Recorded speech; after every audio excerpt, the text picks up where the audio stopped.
भारत में भर्ती परीक्षाओं में नकल और गड़बड़ियों को रोकने के लिए एंटी पेपर लीक कानून यानी public examination prevention of unfair means act 2024 को आधी रात से लागू कर दिया गया है।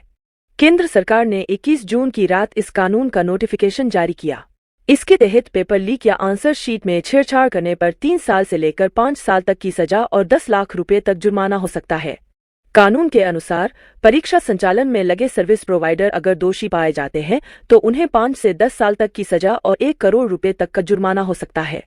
साथ ही अवैध गतिविधियों में शामिल सर्विस प्रोवाइडर्स से परीक्षा की लागत वसूली जाएगी।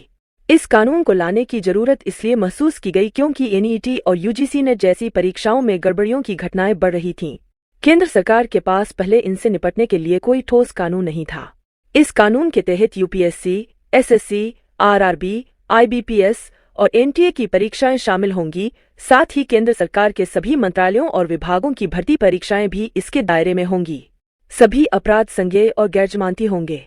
इसमें शामिल व्यक्ति को परीक्षा सेंटर में प्रवेश नहीं मिलेगा और यदि परीक्षा केंद्र की भूमिका गड़बड़ी में पाई जाती है तो उसे 4 साल तक सस्पेंड किया जा सकता है।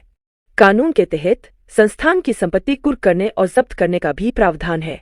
कानून के अनुसार डीएसपी या एसीपी के पद से नीचे का कोई भी अधिकारी परीक्षा में गड़बड़ी के मामलों की जांच कर सकता है।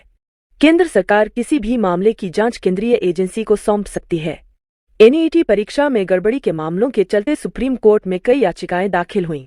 1563 स्टूडेंट्स को ग्रेस मार्क्स दिए जाने के बाद पेपर लीक का मामला सामने आया और कोर्ट ने इन छात्रों के स्कोर कार्ड रद्द कर दिए। एंटी पेपर लीक कानून में एग्जाम सेंटर की सख्ती बढ़ाई गई है। कोई भी व्यक्ति जिसे परीक्षा से संबंधित काम नहीं सौंपा गया है उसे सेंटर में प्रवेश नहीं मिलेगा। सरकारी अधिकारी भी अगर गड़बड़ी में शामिल पाए जाते हैं तो उन्हें अपराधी माना जाएगा। केंद्र सरकार ने आनन फानन में अधिसूचना जारी की, खासकर एनईटी परीक्षा की गड़बड़ियों के बीच।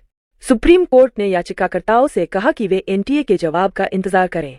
कोर्ट ने एनईटी रद्द करने और काउंसलिंग पर रोक लगाने की मांग को खारिज कर दिया। पटना के एक कॉलेज में एनईटी पेपर लीक की जांच में पाया गया कि नूरसराय उद्यान कॉलेज का कर्मचारी संजीव सरगना था।